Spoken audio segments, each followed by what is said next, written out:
having lots of money is not as fulfilling as I thought it would be, but having clients and staff members come to me years after I worked for them and say, you gave me that first shot, or you really helped me build a business that I could turn into something meaningful. I mean, that has a lot more meaning than the money does. David Rodnitzky. He's a truly unique kind of exited founder, and for a good reason. He didn't just sell his company once, but 3 times. The first sale 9 years ago was for $65 million to a publicly traded company.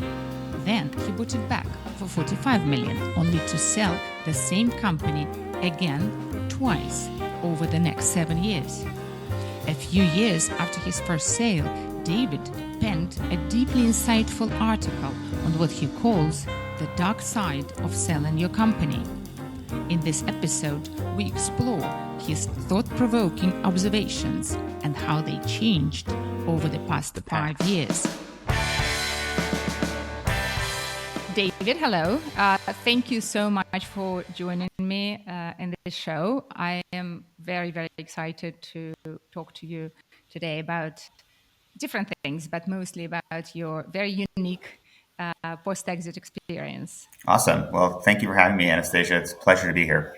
So 4 years ago, soon after Tony Hsieh's tragic death, you wrote a beautiful article, which I will post a link to, and I highly recommend everybody who listens to this to read. But in that article, you also mentioned that you expect your thoughts to change over time. So before we dig into that beautiful article, and I really want to go into some of your ideas quite deeply today, I want you to help my audience understand where you were in your very unique post-exit journey at the time. Because interestingly enough, it was 5 years after your first exit from 3Q Digital, your business, but also 1 year after your second exit from the same business and before your third exit from the same business. So let us quickly talk about that first, and then I want us to go back to your article.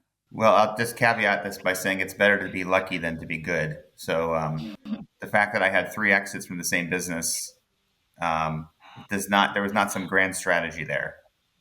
It was just chance. So the story is I started an ad agency, 3Q Digital. Initially, it was called Other Things, but I started it in 2008, a month after my first child was born, and a month after I had quit my last job working for the proverbial man, I guess you would say, and started this agency. I didn't really have any grand schemes for world domination. I just really just wanted to start my own thing and not report to someone else, because I found that like when I was in a reporting organization structure, there would be politics, and I usually lose the political game.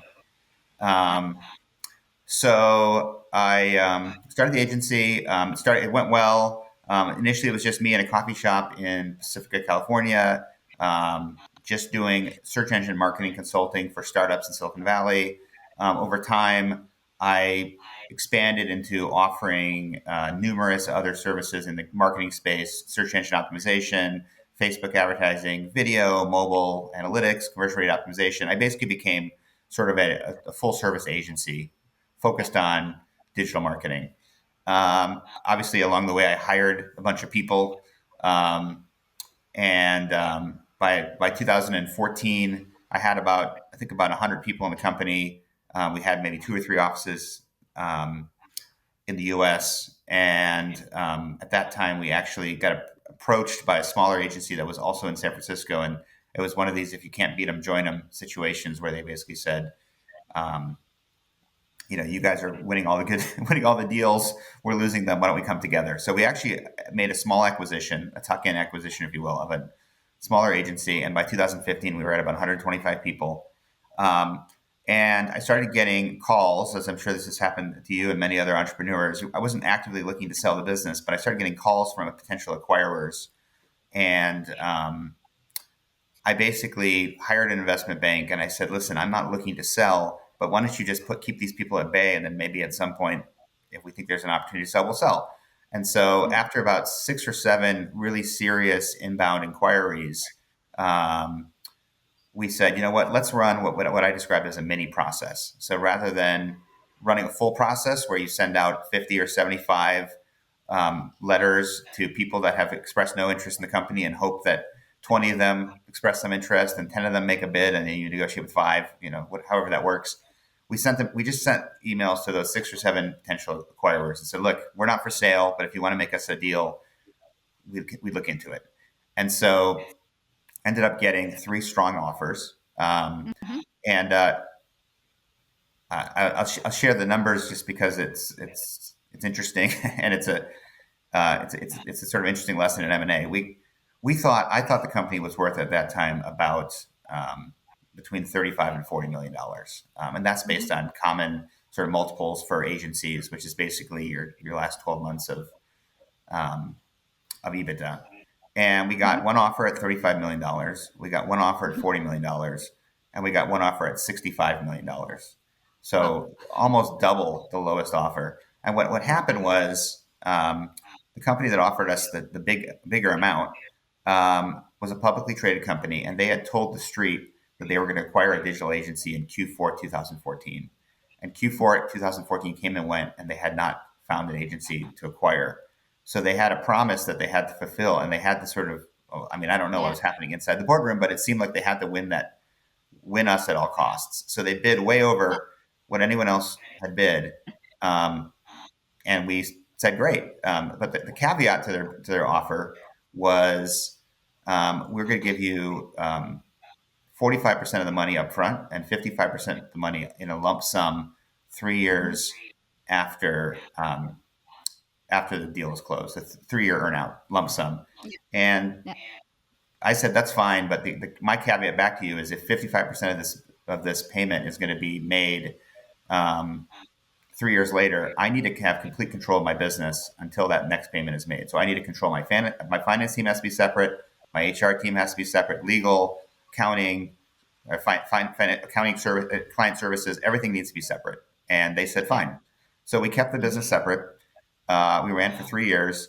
And towards the end of that Mhm. 3 year period, it was clear that we were going to hit 100% of the earnout that they Mhm. had offered us. And they came to us and said, we would like a 1 year extension on paying you the earnout. We have some other things we're working on. Mhm. We'll give you a really great interest rate, et cetera, et cetera. And I said, okay, fine, let's do it. 1 year earnout extension.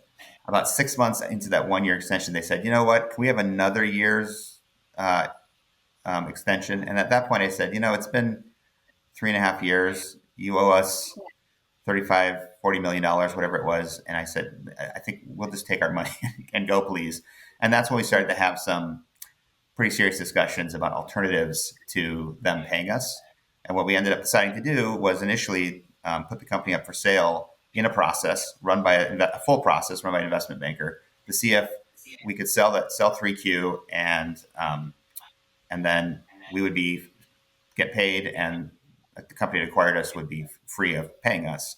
Unfortunately, for a variety of reasons, we didn't get many good offers in that process. I even flew to my 2 biggest competitors' headquarters. I flew to Denver and I flew to Texas, and I said, "Listen, here's the deal. If you offer $45 million for this company, you can buy it back, and it's going to be worth double that in a Mhm. couple of years." But Mhm. as probably people have experienced with M&A or fundraising in general, Yeah. a lot of times people say big numbers about the future, but they never come true. But I was genuinely serious. I thought the company was literally going to double in value, so I could not get either of my competitors to even place a bid that was reasonable. So I ended up doing it myself with my co-founders, and we ended up making a bid for 45 million to buy the company back, and the parent company agreed. So sold it for 65 million. 3 years later, we bought it back for 45 million, and then we thought, okay, great, we're independent again. We've had it with being part of a public company. Let's all celebrate. We made T-shirts that said an independent agency. Team was really excited. But about a year into that process of being independent, we started getting these inbound inquiries again from different private equity companies and strategic buyers and whatnot. And same thing happened. I said, okay, we'll hire an investment maker. We're not really serious about selling, but if someone wants to make us a crazy offer and it's a really good fit culturally and for our clients and for shareholders, we'll consider it. And so same thing happened. We had a bidding war. We got some fantastic offers from fantastic potential acquirers. And so then in early 2019, we then decided once again to sell the company Mhm. to two family offices out of Chicago. So Yeah. there was a third exit down the road, but maybe I'll pause there because I feel like I've been talking for a long time and see if there's questions if you want to what direction you want to go in. Perfect, because this is the moment when you wrote the article a year later, right? That's right. Yes, it was. That's correct. In that article, you describe four psychological stresses that make our post-exit crisis worse. And the first one is the fact that we suddenly find ourselves out of a competitive race. So let's talk about that first. What you meant by that, especially for people who haven't read your article, and what it meant for you personally, and how you feel about that statement today, 4 years later. You said the first one was out of the rat race, right? I wanted to make sure I heard you Yeah, properly. yeah, Yes. yeah. Yeah. So for me personally, I was always very goal driven in work and in life. I guess. I mean, I had all these goals, which was like graduate from college, you know, Yeah. get a job, get promoted to vice president, um, start a company, sell a company, have financial freedom. And so along the way for all these goals, there was always another goal to be had. And so I think that that's essentially, and that is the rat race, right? We're always trying to achieve more and more. And for me, it always gave me some sort of excitement about something to reach. And the problem that I had when I got to the last goal, which was to sort of exit and have financial freedom, was someone described this as the arrival fallacy. That you think that you've arrived and everything's going to be happy and wonderful, Mhm. and it turns out that it was the kind of the opposite for me. It was kind of like I suddenly felt directionless, and I didn't have that next goal. So, in some respects, I guess maybe the way I would think about it is the concept of ignorance is bliss. It's like not knowing what you don't know, and just moving one step putting one foot in front of the next day after day, um, and it allows you to sort of focus your brain and comfort your brain and not have the existential thoughts of what is the purpose of life and what do I do Yeah. next, etc. Yeah. So yeah, so it was surprisingly difficult for me, and as it turns out, I've talked to dozens of entrepreneurs, and Yeah. I'm sure you have as well, who have exited with the same feeling of sort of like, oh, now I have to actually figure out what's Yeah. next, and so that was very very challenging. Yeah, of course. And it's also scary because you have to face your own fears and insecurities at that point, which again, you normally successfully avoid by being very busy. Okay. So, um, you basically, how did you resolve that? I think this is the thing that probably I'm struggling with the most. I one of the sort of thoughts I came up with in this whole process of selling the business is when you sell your business, you're selling your purpose and identity for cash. Yeah. Which, when you think about life, things that way it could be a pretty bad deal because your purpose and identity are pretty important, generally speaking. And so I have found, to be honest with you, that the identity aspect of being a post exit founder has been the hardest thing for me. Um, Okay. because I realized that a lot of my self worth was rolled up in other people sort of recognizing me as a leader in my field and as a successful Hmm. entrepreneur and all these things that we sort of talk about in Silicon Valley. And once that sort of identity was gone, once people were like, "Oh yeah, he used to do this. But now he doesn't really do anything." Hmm. Um, it gave me a lot of sort of self-esteem, self-worth challenges. And so I've Hmm. actually had this sort of urge to do something else, to do another business. And it's not about the money. It's about sort of that remembering what it was like to be invited to fancy dinners and to have people sort of, be honored to sort of have 30 minutes of time to hear your perspective on the world of marketing, whatever. So um, that's been the biggest challenge for me, actually. I would love to say that I've just found contentment and that I can spend, 85% of my day meditating, doing yoga, and reading the great books. But I haven't figured out how to overcome that need to sort of feel important, I guess. No, I absolutely hear you. So it was really the way you thought other people perceived you more than anything, isn't it? Which it's funny that I sort of thought in my head though that I thought when I had this exit that all of those problems of what other people think would go away. But if you think about it, it's actually a pretty ridiculous concept. I mean, why would having a lucite statue on your desk saying that you were acquired by this company or that company suddenly Mm-hmm. make all your self esteem issues go away? I mean, it's I think when you have self esteem or self worth issues, it's never enough, right? I mean, if you there's also the concept of there's also the hedonic adaptation concept that I also talk about in the book, which is whatever you Yeah, have in life you get used to. And so yeah, so I did sort of imagine myself sort of being supremely confident and happy and at ease after this exit. yeah. And there hasn't been a direct correlation between the two. So now it's been 9 years since your first exit. Looking back, do you feel that you should have stopped and addressed that issue head on, whether through therapy, coaching, whatever it is, reading, or you don't think it would be even possible to address the issue in any way other than the way you chose, which was finding that importance again in the same place, in your case, even in the same business? I mean, sure, I would have really preferred to address some of these issues head on earlier. I think that even the fact that I sold the business twice, I mean that in itself is probably a result in a way of having sort of like self worth like challenges, like not being Mm-hmm. willing to risk everything to. I think I was always afraid of failure. Maybe would be the way to say it. That I was always Mm-hmm. worried that if I didn't sell, Mm-hmm. that I would miss my opportunity and the business would go to zero, and I would sort of be even more emotionally distraught. I guess you would say. Yeah. So, like one of the expressions that I always tell people who are looking at considering to sell their company is it's better to sell too early than it is to sell too late, which I do still generally believe in. I mean, I do Yeah. think that like, Yeah. and this is basic, human psychology 101. We suffer losses more harshly than we celebrate gains.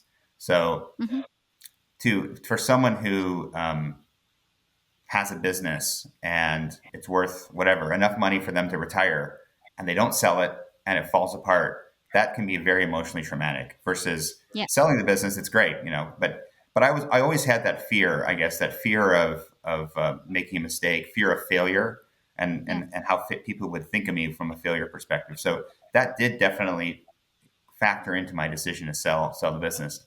You know, Mm-hmm. sometimes in hindsight, I think like, oh, well, maybe I should have kept the business and not sold it because one of the truisms about selling a business is it is incredibly distractive to the business. It doesn't matter whether you find the world's best acquisition, best acquirer who has done it 100 times and knows how to smooth the integration and has a strategy for your business and all these great things. At the end of the day, just the M&A process itself takes 6, 7 months and takes your eye off the ball. And the fact of the matter is, I bought a business and acquired an agency in 2014, sold my business in 2015, spent 2017 and 2018 negotiating back and forth with the parent company to buy the company back, then sold it again in 2019, and then we sold it again in 2022 and made an Mm-hmm. acquisition along the way. So that's a ton of Mm-hmm. distraction. And Of course. so I would say, like, hindsight, had I not had that distraction, I think the company would have probably even been healthier. and Hmm. we could have set ourselves up for maybe even a bigger exit, or we could have just been independent for a long time. So that's where I Hmm. think maybe the sort of like looking inward and sort of trying to figure this out earlier, I think I might have had a different path. But I also at the same time recognize that it's easy to look in the rearview mirror and make sort of profound statements. And the bottom line is, I'm very happy with where I ended up. I Yeah. think it gives me a lot of freedom, and I do think I ended up making the right decisions for the business. So I can't complain too much. It's just you said that that particular self-esteem issue is not resolved for you yet, but I guess now you have your chance to do that after your third exit. Yeah, David, going back to your fantastic article, the second psychological stressor you mentioned is losing meaning, and you write very beautifully about it. Could you please tell me again what you meant by that and how you feel about the same idea today, 4 years later? yeah. So I would say losing meaning goes to the notion that it's really that sort of purpose concept, which is, someone once said that you either have a job, which is putting food on your table, you have a career, which is trying to build something for yourself, or you have a calling, which is trying to fundamentally change something in the world through business. And so I Mhm. really, when I was running my agency, I really did feel like it was a calling. The thing that I would always tell my team is we're on a mission to save clients from inept agencies. So I feel like you don't have to. You can look at these statistics, and they always ask like which professions do you admire the most, and do you despise the most in the U.S. And at the bottom is always advertising agencies and lawyers, and Yeah. maybe slightly above that is like a catfish, and Mhm. so there's really the advertising agency is just filled with snake oil salesmen, people who overpromise and underdeliver, and so it gets a Mhm. bad reputation. And so I really felt like, first of all, I was on the client side for 7 years working at companies hiring agencies, and I saw how frustrating it was to hire an agency that actually cared about their Mhm. clients. So I really did sort of feel like I had a mission to build an agency that was different and Yeah. to hire and train people who were going to live those values. Mhm. Frankly, it was also about building a culture internally where I thought I could really nurture young professionals and give them an opportunity to do a great thing in their careers and maybe even Yeah. start their own agency someday. So when I showed up for work every day, I was really excited because I really Mhm. felt like I was making a change. And we initially, especially, we started working our work with a lot of startups, and we Mhm. had many young clients where we started with them when they had Mhm. 5 people in a room, and they became massive, massive successes. And I give myself like a 1/4% of Mhm. their success goes to me. But we worked with GoPro when they had 25 people, and Shopify when they had 30 Mhm. people, and you know Open Table in the early days. And it was really fun to meet those entrepreneurs, and then to see Mhm. how we were helping them sort of create an amazing path for themselves and build a Mhm. great business. Um, Mhm. and then, as I said, for staff members, I think at this point there's been about 1,000 people who have worked at 3Q over I guess, the 16 years it's been in existence, and a lot of Mhm. those people are now SVPs of marketing. There's 3 or 4 agencies that have been created that are from founders, people who started at 3Q. In many cases, started right out of college, and we were the first people to train them on digital marketing.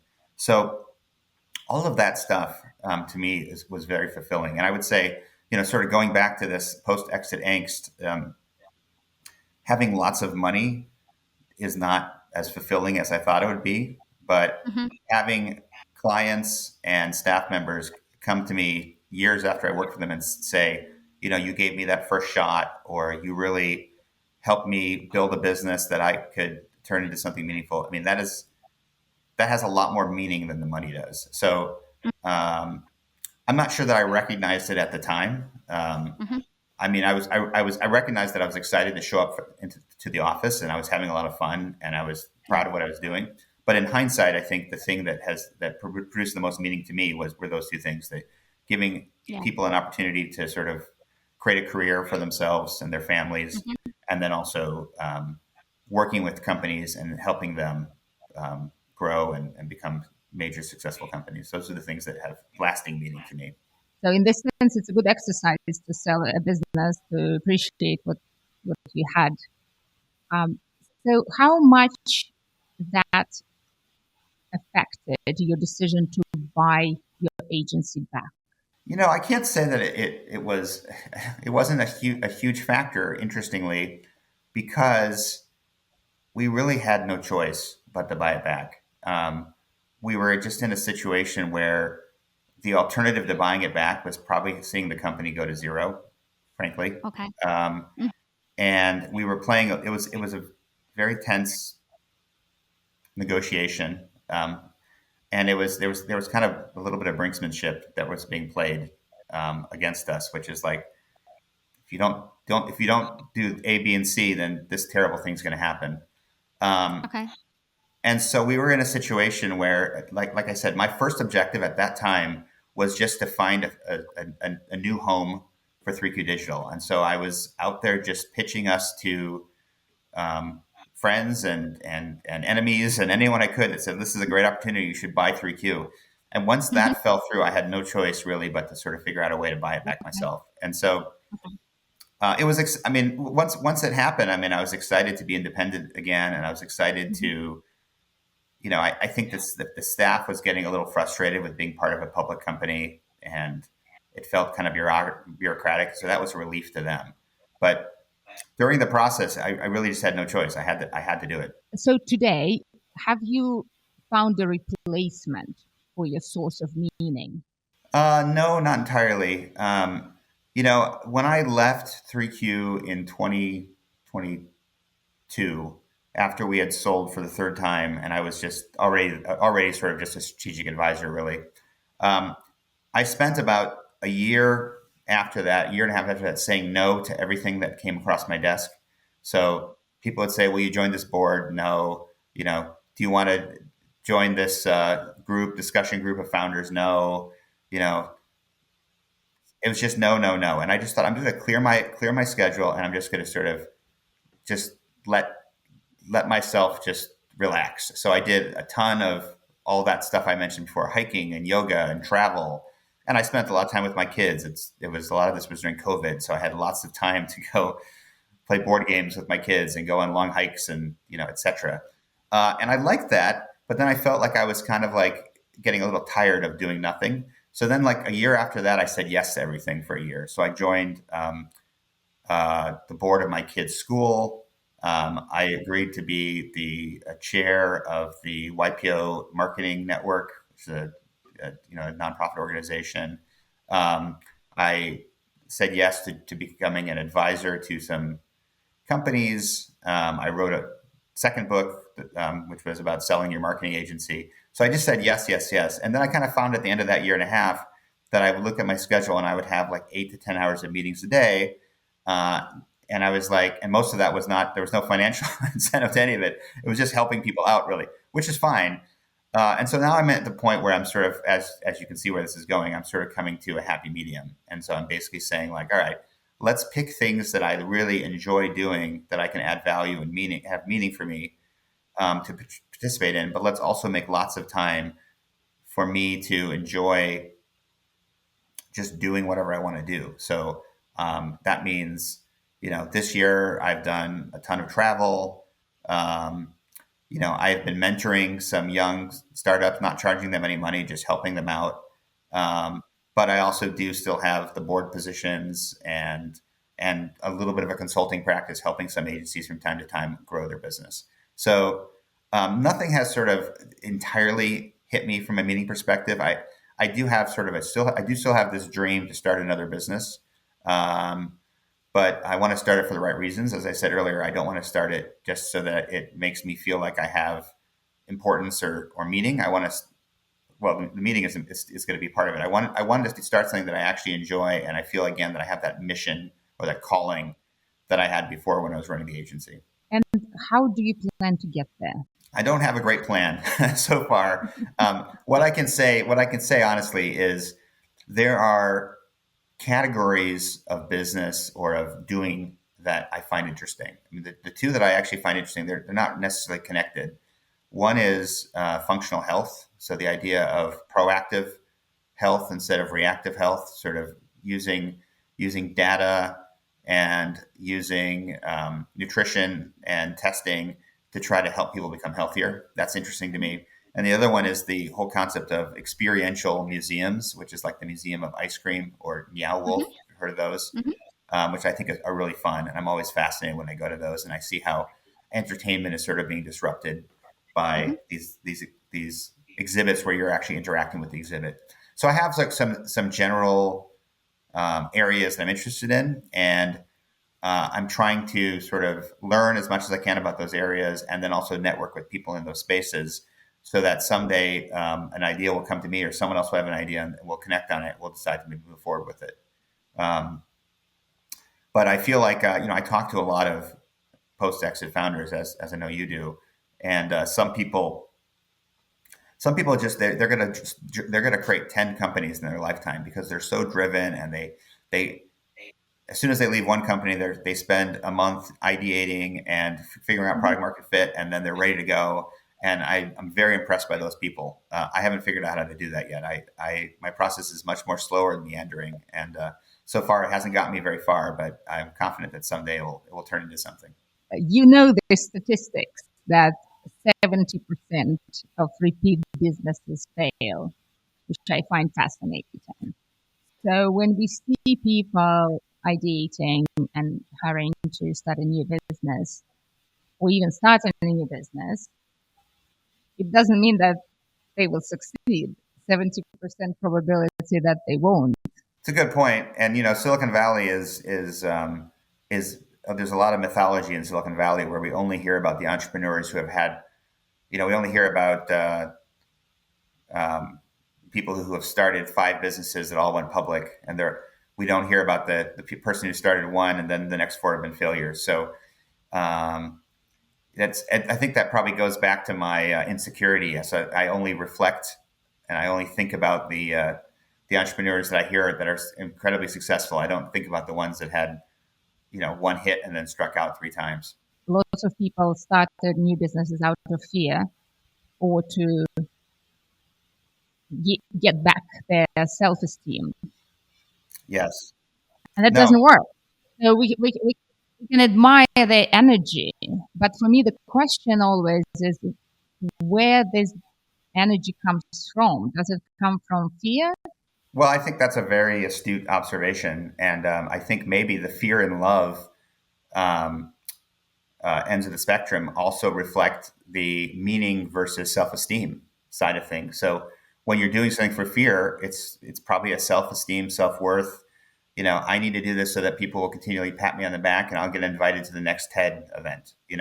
When you're doing it for love, it's because I believe this is something that is powerful and that has meaning to me and other people, and I want to change the world. And and so I think that it has. I may have to write a blog post about this because you've made me think about this. But it has to be about the love side of things. And the other thing that I think sometimes founders forget, and it's a similar analogy. I think is people who have kids and then they wait 10 years and they have a second child 10 years after the first, and they've forgotten how hard it was. They only remember the cute times when the baby said his first words and walked, and right. I made that. I wouldn't call it a mistake, but I had I had my third child, and then there were points when I thought, "Oh my God, what was I Right. thinking?" Right. And so it's like, and obviously you had a lot of love in that experience, and so you were able to get through it. But I mean, we forget that starting a business is exhausting. Most people that you meet are going to tell you that your idea is a bad idea. You have to be resilient, um, and you know, working 40 hours a week is not an option. It usually has to be 60 hours, something like that. You have to sacrifice some of the time that you have with your family. I always say that when you are a family, when you have a family and you're an entrepreneur, you sacrifice a little bit of both. So, I Yeah, when I was running 3Q, I could have spoke at 75 conferences a year, but I had spoke at 20 because I didn't want to be away from my family for 100 days a year. So I think that that's another aspect of failure, which and frankly, I mean, that actually kind of makes me sort of fearful about starting a business because I'm trying to remind myself of like what it was like in the early days when I was the chief financial officer, chief client services officer, chief Costco ordering officer, all of those things. Um, and if you don't have that aspect of love, where it's like this is a passion, where you're actually on a mission to do something, then the moment someone says, "I'm sorry, you have to fly to Cincinnati for the next 2 weeks to make this client happy," you're like, "No, I don't want to do it," and then the thing falls apart. When you're starting a business, the adage in whatever idea you have, 10 other people are working on the same idea at the same time. Probably if it's an AI related idea, 1,000 other people are working at the same idea at the same time at this point. But we often forget what it was like to be early on in our career when the business we were starting was make or break. We thought we had to make this successful, or else there were going to be consequences, financial or career wise, that were going to be terrible for us. So we have to remember that, like, if I'm starting a business today, there's some mid 20-year-old person who is going to be working 100 hours a week, and for whom they see this as their life's calling. They will not say no. They will not fail. If I don't have that same mentality going into this business, if I'm taking a lackadaisical approach of like, well, you know what, maybe I'll work 8 hours a week on this business and then I'll do 10 hours of yoga. That's probably going to put me at a disadvantage. I mean, I have the experience of wisdom, which is the strength from strength to strength. Us old people have some benefits to not remembering as much and being tired easily. But the people that you're going up against when you start a business are your younger self, when you had unlimited energy and you would not fail. It becomes especially risky if this tendency is combined with overconfidence. When we feel, oh, I succeeded the first time, I'm much more likely to succeed the second time. It gets even worse if this is combined with a decision to completely fund this new venture because we are so confident that it will succeed. We don't want anybody's money. We want to control it. So we go ahead. We have a much bigger dream. We pour lots of money into it. But then, as you said, the competition may be much more willing, much more motivated, or we may just ourselves run out of motivation. I actually had that problem with my third business. Um, I started it and I found that product market fit. It was a perfect moment to really build that business. But it was my third business. I completely ran out of motivation and I just didn't want to do it because I wanted to do other things in life. And I didn't even have competition, but I just didn't want to do it. And it's very important to understand that these things may happen and be realistic when we look for the new business. It doesn't mean we shouldn't start it, but we should know what the risks are. I will say, going back to investing your own money and overconfidence, I wrote this book that I self-published. It's a very niche inside baseball book. It's about selling your marketing agency. So it's an M&A guide for agencies. But I wrote it and I put about $15,000 into it in terms of editing and whatnot. And then I sent it out. I sent out 70 copies to friends and colleagues. And I said, all right, the launch date is October 2nd. Here's some snippets of things you can write in the reviews and everything. And I launch, and I think I got like 2 reviews. So I sent out 70 books for free. I then went on a bunch of podcasts and just nothing, crickets. I mean, I sold like 10 copies in the first month. And I actually ended up writing a blog post that I said, I failed at marketing. It's like I thought I was a marketing genius, but I forgot how hard it was you have to be persistent and you have to be, you know, people. It's nice that you send someone your book, but they don't have the time of the day in the day to write the review unless you pester them 5 times. And Yeah, I remember back to the early days of running an agency where sometimes you have to pester someone 5 or 6 times just to get yeah, get their business or whatever. And I didn't have that. I'd lost that muscle, but I also yeah. just didn't have the energy to do it. I don't have the time to send 25 emails a day to people to get them to do it. So it was a good lesson. I mean, it was just a book. It was $15,000. It wasn't a $500,000 Mhm. investment in a business, but I had Yeah. definitely forgotten that how hard it was and how the best laid plans of mice and men. Yeah, but it's a great point. Maybe you didn't have energy because you know physically your energy wasn't there, but maybe also because you were not as motivated because you didn't have that hunger anymore. Yeah, I think I was a little arrogant, to be honest with you. I was a little bit like, I'm in my industry, I've been more successful than most people, and this book is going to be a must read, and it's going to just fly off the shelves, and I don't have to put much work in. I'm just going to announce it, and everyone's going to all these people. And maybe this goes back to the need for identity. Like I had this. Had I published this book when I was at the height of my game as the CEO of one of the largest agencies in my space, Yeah. I might have gotten 200 sycophantic people who want business from me to write glorious reviews, and now I was just some guy, and no one had the time for me. So arrogance, lack of hard work, distraction. I mean, it was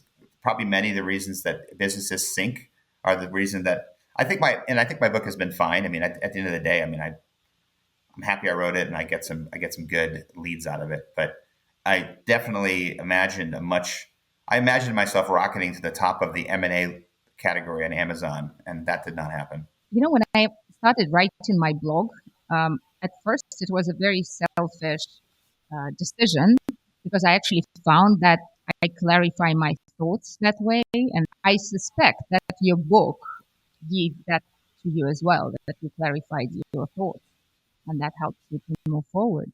Yeah, it did. It did for sure. And I talked to when I advise agencies on thought leadership, sort of exactly to what you just said. I said the reason that your reason you write a blog is not because there's going to be 10,000 people reading your blog. For the most part, no one is going to read your blog. There's maybe two reasons to write a blog. Number one is, as you said, it does help you clarify your thoughts. And I've often written blog posts. I've written probably 600 or 700 blog posts in my life. And often I start with one concept and I totally reverse myself halfway through. The other advantage of blogs, though, is that when you're talking to someone in a business sales setting, if you can go back to a blog you wrote 5 years ago and say, "Hey, I wrote this blog about your specific industry," it's so much more powerful than saying, "Oh, I'm really interested in your specific industry." So. Um, but yes, I still enjoy writing, and I do feel like at this point I've sort of just decided I write something and I throw it out into the ether, and I have about 100 loyal subscribers who read my stuff religiously, and that's good. I'm happy with that. I don't need the 30,000. That brings us to your third angst, as you're saying, post exit, and that's dream versus reality. Yeah, I mean, I think that goes back to that concept of the arrival fallacy, and so I really did think that when I sold the business that I was just going to be mostly psychologically just completely at ease. Like I was just going to feel a total sense of self confidence and self worth and and comfort. And as I said earlier, that didn't really happen. I mean, if anything, as I started sort of firing myself from jobs inside the company, which is I've always said an entrepreneur's job is to fire him or herself from jobs.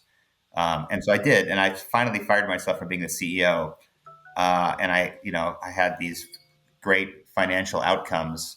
Um, I did not feel any. I felt worse. I mean, I felt like suddenly, there goes identity, and it's been traded for a pound of a bunch of cash.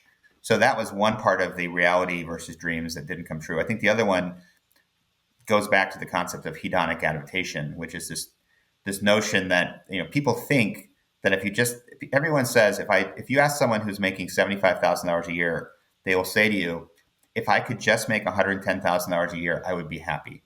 If you ask someone who's making $500,000 a year, they will say to you, if I could just make $750,000 a year, I'd be happy. So the statistic is whatever you're making now, add 50% to that, and that's what people will say will make them happy. The reality is, once you get that extra 50%, for about 3 months you're happy, and then you want more. And it's like if you have enough money to buy a BMW, that makes you very happy until you see that your neighbor has a Mercedes. And so this didn't exactly happen to me, but I will say, and I feel very, I guess, vain or superficial to say this. I'm in a couple of groups of like forums, if you will, with people who have had successes that are greater than mine. So people that have, over, in some cases, over $100 million of net worth, and I find myself, comparing my, feeling bad about my financial success, which, look, I mean, I can do yoga all day if I want to. So I've had some level of success. It's good enough. I mean, but I can't, I end up with this comparing myself to others situation. And so, in my dream state, when having enough money to truly retire and to never have to worry about having a job again should have been enough. In the reality state, I have to admit that when I meet someone who has a private jet or a private yacht or has $100 million. Our culture trains us to think that way, right? It's very hard to get it out of the system. Well, Larry Ellison and Elon Musk are fighting each other to be the world's richest man because they can't handle the fact that they're number two. That's really pathological. But I guess I feel like I'm a little not as pathological as them, but it feels very weird. But do you think they do? Do you think they really care if they're number one, number two? I think they do. I actually think that if you have $1 billion, I think you are probably pathological, and I think you're actually probably a very sad person because there's no reason to have a billion, much less 250 million dollars like Elon Musk. There's no need. There's no reason to have $1 billion. There just isn't, other than a feeling of some insecurity that the money is hiding. There are some people who have become very rich and have dedicated their lives to a meaningful, positive purpose. So, I mean, I would say like people who are giving away 90% of their wealth, like maybe I can't remember her first name, Jeff Bezos's ex-wife, um, Melanie Bezos, I think. Like, I think that's amazing that they are doing that. But I think that the billionaires who have $10 billion and are allocating $50 million a year to some purpose, and they're hoarding the other $9.95 billion and buying soccer teams and private islands. I think that's where I'd say yes. It's nice that you're giving 5% of your wealth away, that you're going to be making more than that in interest every year, anyways. But the reality is, you have a sickness, and we should never have gotten to the point where there could be 75 families in America that each have over $10 billion. Let's not go to the political discourse, but talking about the Bezos family, people like Jeff Bezos or Elon Musk, they may be having much bigger impact if they use their wealth to leverage their amazing skills and experience and continue doing business. Yeah, I mean that's a very optimistic approach. So your fourth psychological stressor you mentioned in that article is having too much freedom, too many options after an accident. Let's talk about that. Yeah, so I mean, it goes to the John Paul Sartre's existentialism being condemned to freedom, and that just is having too many choices, And I think it's connected to the rat race. It's like when you're in the rat race, you have one choice, which is to keep working so that you can save more money, so that you can hopefully send your kids to college and retire and have your medical bills paid. Once you are out of the rat race, now you have a million choices. Do you start a business?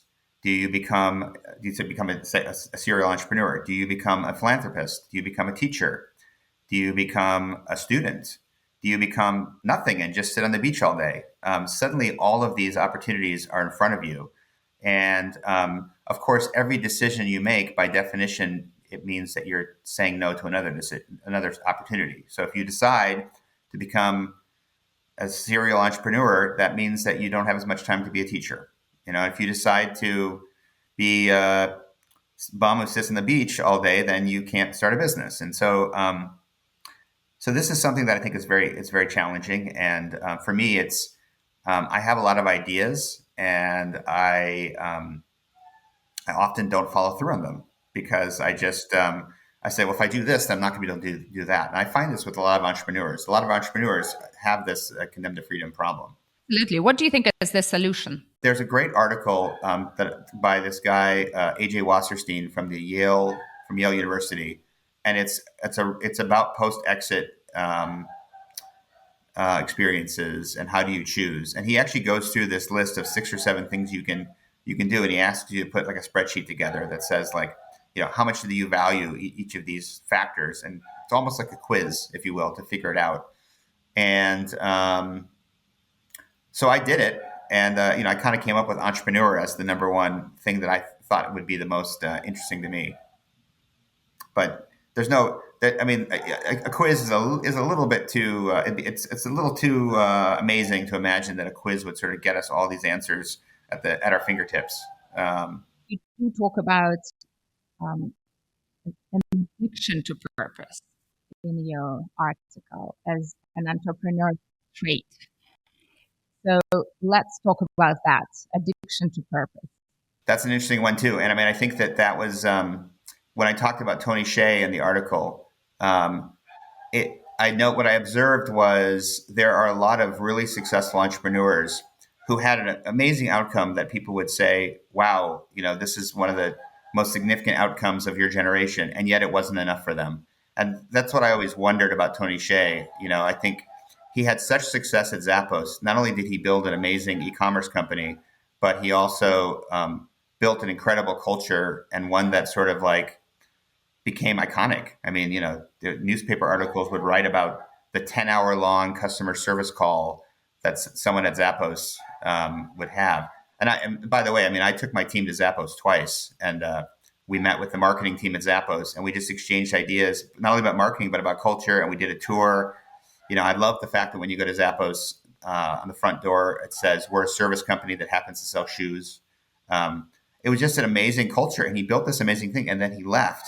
And that's where I think maybe, I mean, I don't know, I'm totally speculating, and maybe I may be completely wrong on this, but maybe he sort of realized like this, I need to find that new thing that has the same purpose that I had when I was at Zappos. And maybe he never found it. And that's what sort of took him into this downward spiral. And you see this with the guys at Google they left Google, Larry and Sergey, and they had to build self-driving cars and contact lenses that cure diabetes. And then you just mentioned, Jeff Bezos, who's building spaceships. And, it's like, it feels like, I don't know why, but it feels like these people are addicted to purpose. And at the end of the day, I mean, it can be great. They build amazing things, but look, any addiction is a problem, right? Because if you don't have, if you're lacking in it, then you're going to do whatever you can to get it, or you're going to be super depressed. But with Tony Hsieh, I suspect that his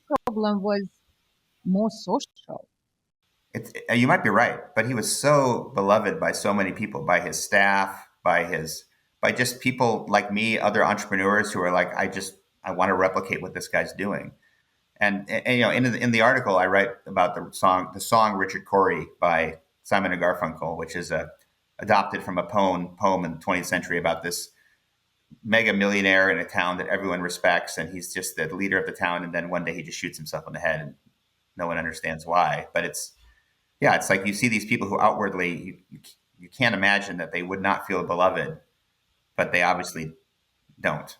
I could talk to you for hours and hours, and I hope we'll do that in person, or maybe you'll come back to the show. But I want to ask you the question that I ask everybody at the end of an interview. How do you want to be remembered?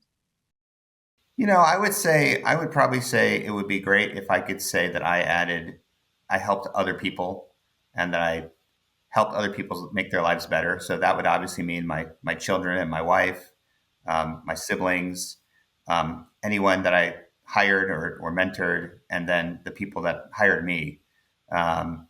If those people can have a 0.5% improvement in their lives as a result of interacting with me, then that's pretty good. But I also often tell people the cemeteries are filled with irreplaceable men. So I don't really think. I think that I'll be like all of us. I think we'll all be forgotten in 50 years, and that's fine. let the next generation take over and do something good. David, thank you so much. It Thank you. was a pleasure talking to you. Yeah, same here, Anastasia. Really appreciate it. Great questions.